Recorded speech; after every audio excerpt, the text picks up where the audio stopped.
여러분 안녕하십니까? 뉴스투데이 제주입니다.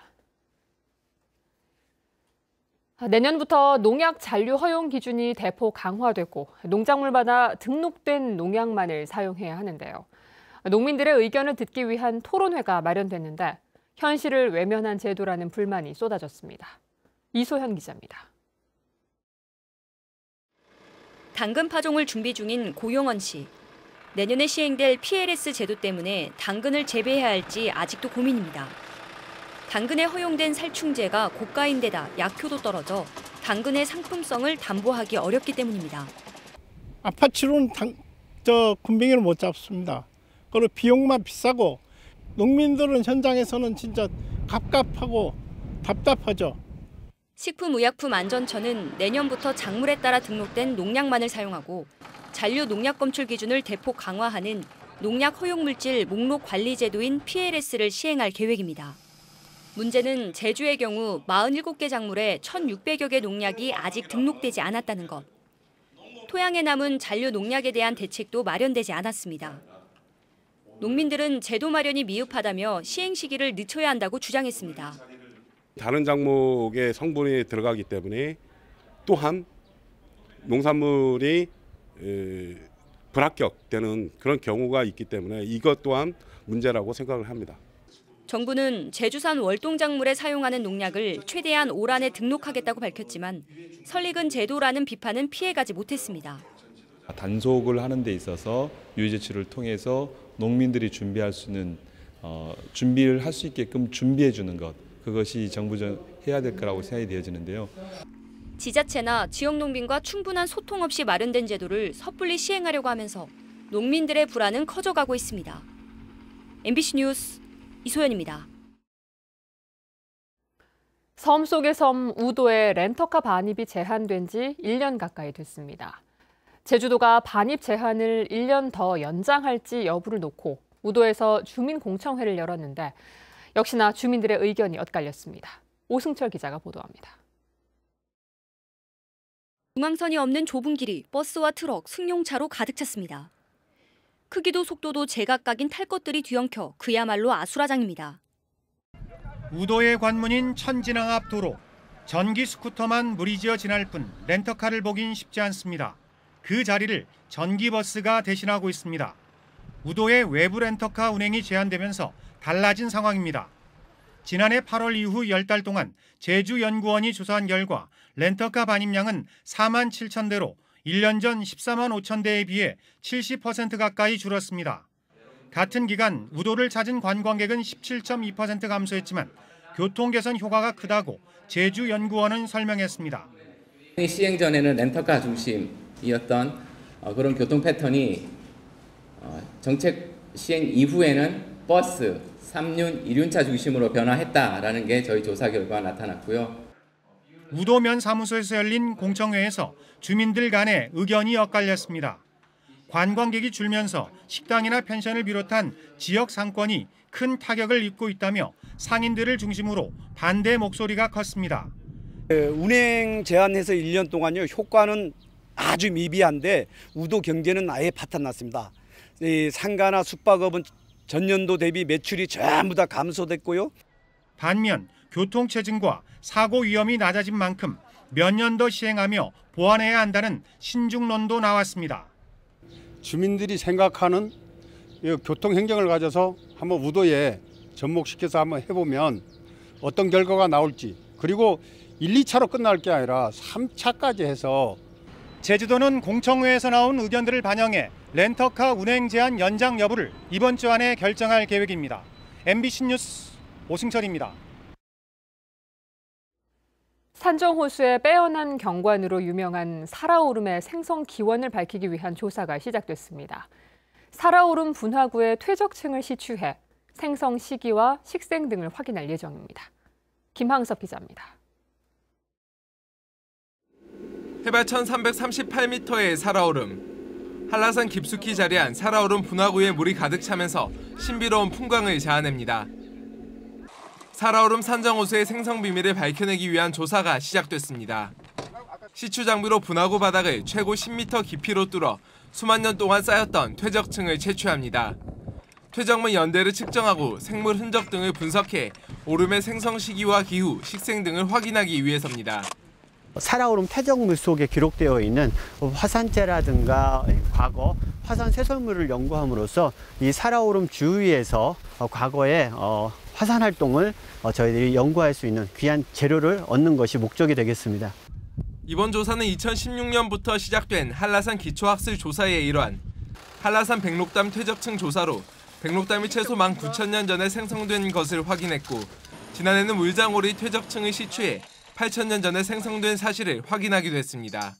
비슷한 그런 유형에서 많은 정보를 얻음으로써 보다 명확한 자료, 그러니까 자료 분석을 더 명확할 수 있고, 앞으로 이제 그 한라산을 중심으로 한 그 오름의 생성 연대라든가 이러한 것들이 이제 보다 명확하게 이제 밝혀질 수가 있습니다.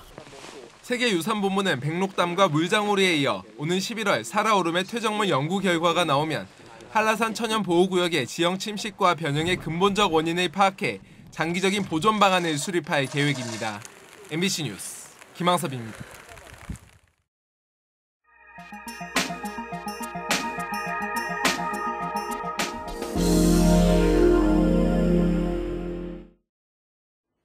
온난화로 폭염이 심해지면서 온열 질환자가 매년 크게 늘고 있는데요.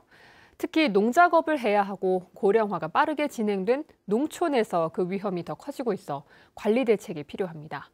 안동 MBC 김건엽 기자가 보도합니다. 햇살이 강하게 내리쬐고 있지만 일손을 멈출 수는 없습니다. 모자를 쓰고 수건으로 얼굴도 가렸지만 더위를 이겨낼 수는 없습니다. 밭에 나와보면 잡초가 많아갖고 햇빛이 뜨겁고 힘들어도 그냥 뭐 참고. 여름철 비닐하우스에서 일하는 건 더 고역입니다. 숨이 막 턱턱 막힐 정도로 일었으면 어지러워서 쓰러질 것 같고. 농사일을 하는 농촌 노인 중 주기적으로 휴식을 취하는 경우는 23%에 불과한 것으로 조사됐습니다. 4명 중 3명은 휴식도 없이 일하는 겁니다. 또 오전 9시부터 오후 3시 사이에도 일하는 경우가 적지 않은 것으로 나타났습니다. 온열 질환자 수는 최근 6년 새 3.5배나 급증했습니다. 이 중 43%는 농촌에서 발생했고 6월에서 7월 사이에 가장 많았습니다. 일하시면서 30분 내지 1시간 안에 수분이나 아니면 염분 섭취 또 미네랄 이온 음료를 드시는 것이 필요합니다. 그리고 1시간에 한 번씩은 꼭 휴식을 취하셔서. 올여름도 폭염이 기승을 부릴 전망입니다. 평균 폭염일수 10.5일을 훌쩍 넘을 것으로 예상되고 있습니다. 더운 한낮에는 농작업을 피하며 물을 자주 마시고 햇빛에 직접 노출되지 않도록 주의하고 지자체도 농촌 지역에 대한 관리 대책을 마련해 적극 추진해야 합니다. MBC 뉴스 김건엽입니다. 이성문 제주도 교육감은 예멘 난민 문제와 관련해 정확한 사실을 근거로 교육하겠다고 밝혔습니다. 이 교육감은 취임 기자회견에서 최근 이슈인 예멘 난민 문제에 대해 가장 큰 원칙은 사실을 그대로 알려 불안 심리를 없애는 것이라며 국내법과 국제규약, 예멘 내전 등 다양한 사실을 정확하게 알려주고 학생들 스스로가 판단할 수 있는 기준을 만들어줘야 한다고 설명했습니다. 제주도는 내일부터 시작되는 제주도의회 임시회에 제주 호국공원 조성 사업에 따른 사유지 매입 계획이 포함된 공유재산 관리 계획 변경안을 제출했습니다. 변경안에는 사업부지 인근 사유지 26만 제곱미터 가운데 17만 제곱미터를 매입하는 계획이 포함됐습니다. 제주 호국공원은 오는 2021년 개원을 목표로 제주시 노형동 산 19-2번지 일대 44만 제곱미터에 봉안당과 묘 5,000기가 조성됩니다.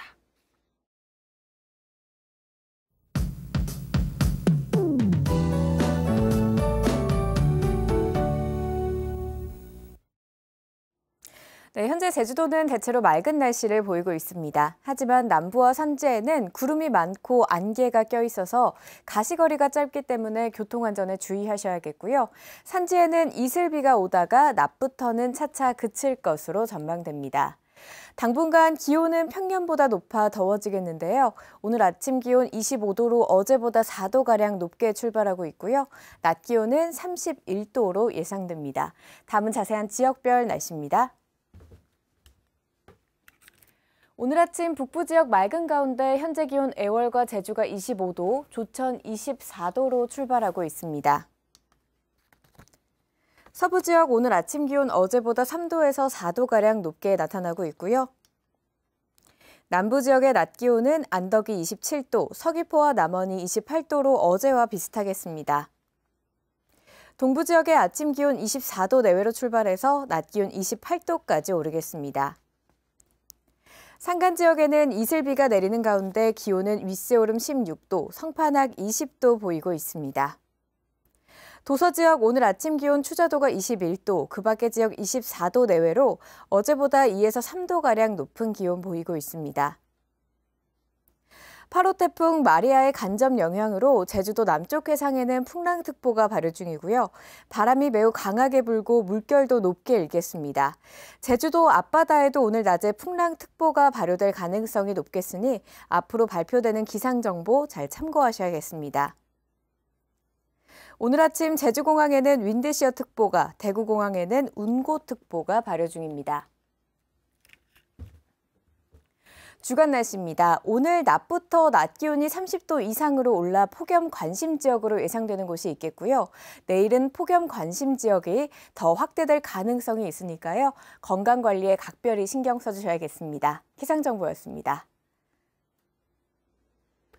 어제 저녁 7시 40분쯤 제주시 애월읍의 한 다세대 주택 주차장에서 17개월 된 여자아이가 할아버지 57살 A씨가 운전하던 승용차에 치여 크게 다쳐 병원으로 옮겨졌지만 숨졌습니다.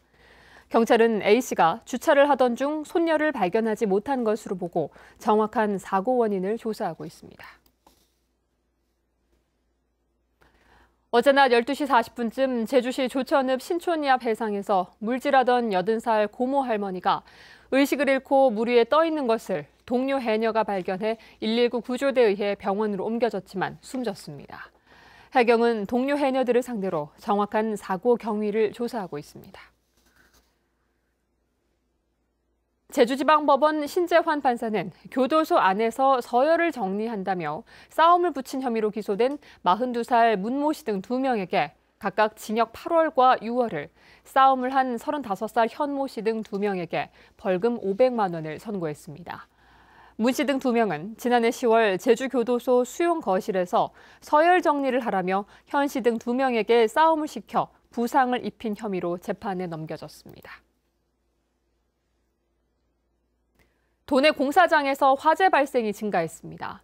제주소방안전본부에 따르면 지난해 발생한 공사장 화재는 모두 19건으로 3년 만에 2배 이상 늘었고 절반 이상이 용접 부주의로 조사됐습니다. 소방당국은 연면적 5,000제곱미터 이상인 도내 공사장 27곳에 대해 긴급 안전점검을 실시하기로 했습니다. 제주도는 여름철 폭염에 대비한 인명피해 예방을 위해 제주시와 서귀포시에 재난안전특별교부세 1억 5천만 원을 긴급 지원했다고 밝혔습니다. 이에 따라 도심 횡단보도 주변 등에 더위를 피할 수 있는 그늘막을 시범 설치하고 폭염 피해 예방을 위한 홍보물을 제작해 배포할 예정입니다. 최근 3년간 제주에서는 연평균 온열 환자 106명이 발생해 3명이 숨졌습니다. 제주도는 재난취약시설 의무보험 가입 기간이 다음 달 종료됨에 따라 미가입 시설의 보험 가입을 당부했습니다. 재난안전관리기본법에 따라 지난해부터 시행된 재난배상책임보험은 다음 달 가입 계도 기간이 종료돼 오는 9월부터 미가입 시설물에 과태료 최고 300만 원이 부과됩니다. 도내 가입 대상 시설은 100제곱미터 이상 일반 음식점 등 5,100여 곳입니다.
뉴스투데이 제주였습니다. 여러분 고맙습니다.